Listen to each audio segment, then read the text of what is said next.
Back with us, former Deputy Assistant Secretary of State Joel Rubin, and joining us now, former NATO Supreme Allied Commander, retired General Wesley Clark. And Joel, even as the ceasefire takes effect in Gaza, there are reports of Palestinian clans now clashing with Hamas in parts of the Strip. The agreement calls for the disarmament of Hamas, of course, and their removal from any governing structure. Hamas has ruled brutally in the Gaza Strip since 2006. How can all of these Arab states, the Muslim countries, and the rest of the coalition pressure Hamas to make sure that it has no role and can't reconstitute? Yeah, Ariel, I'm really glad you're bringing this up because let's be very clear. Hamas's first targets now after the ceasefire are the Palestinian people themselves living inside of Gaza. And that's just a horrifying thing to think about, to contemplate that now the Gazan people, given a breath of fresh air, a moment now where the world is saying we want to support your reconstruction, Hamas has decided to take out retribution on other Palestinians. And so this does need to stop. It needs to be called out immediately. It needs these countries convening today to speak openly about that. It needs, quite frankly, the voices who have been protesting for the last couple of years, calling for a ceasefire, to say the same thing. If there's going to be a future for the Palestinians that's peaceful, it means that Hamas needs to exit stage left. Now, to do that, there are mechanisms, and Evelyn spoke to them in the earlier segment, and these are mechanisms in the West Bank in particular, the Palestinian Authority and the security services there that we, the United States, probably have spent over several billion dollars training over the years. That should be deployed in concert with our allies and with the support of Israel.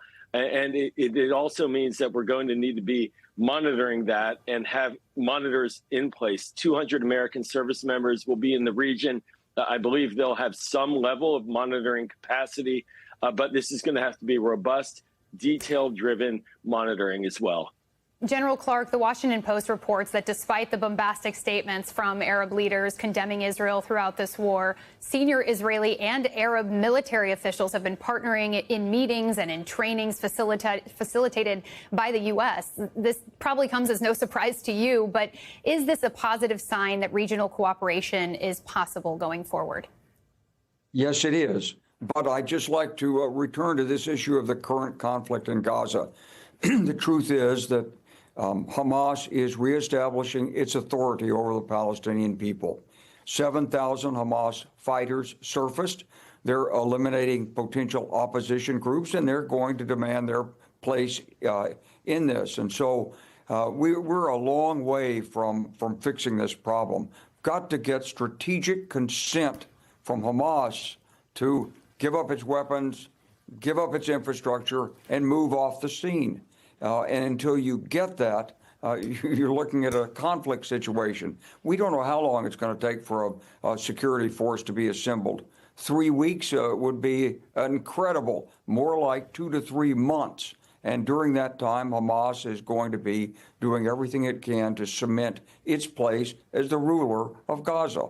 So we've got a real set of issues here. We've got to recognize this. So from your experience, what can be done to prevent Hamas from becoming an insurgent movement? And what possible levers do the players at hand have to make sure that that doesn't happen? I think you've got to get the strategic consent. That means they've got to want to give in at this point. Now, they've been promised amnesty. They've been told they can leave. Is that enough? And so who is working Hamas to do this? Otherwise, when you go in, you're in a combat situation. So you've got to have strategic consent on the part of the combatants to make this work. And we will see if President Trump can try to forge those agreements with these countries that we're watching him greet in this moment on the world stage. Joel, we've been seeing a growing number of world leaders, including some that will be present at that meeting, declare their support for a Palestinian state, something that both the United States and Israel have not accepted. You've told me before that you think that strategy is flawed, of recognizing a Palestinian state prematurely, that it's unproductive. Where does that effort go following all of this peace work that's going on in Egypt? Yeah, Ariel, look, it isn't what brought us to this point. In fact, in many ways, the ambassador prior laid out that it was the strike on Doha that accelerated American diplomacy to get us to this day. And so when it comes to the statehood question, the countries that signed up for statehood and promoted it at the United Nations, Britain, clearly France in the lead, and multiple other countries, Spain supporting it. Well, this is their moment now.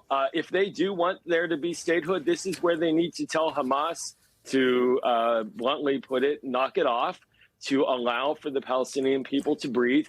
And to add to this, if Hamas is in control of Gaza, it is going to be very difficult to imagine a world where aid comes in, where the Gulf states are willing to put billions of dollars in again, where the United States is just going to say, of course, and Israel will turn a blind eye. So for the Palestinian people, Hamas does need to go. And this means Qatar, Egypt, and Turkey, the three countries that really leaned on Hamas in the last several weeks, need to continue to lean on Hamas, that they too are now obligated, just as these countries that call for statehood are now obligated to turn the screws on Hamas to allow for the Palestinian people in Gaza to have a future. That will, by extension, then lead to more pressure on Israel to allow for statehood discussions to come into the real dynamic and the dialogue.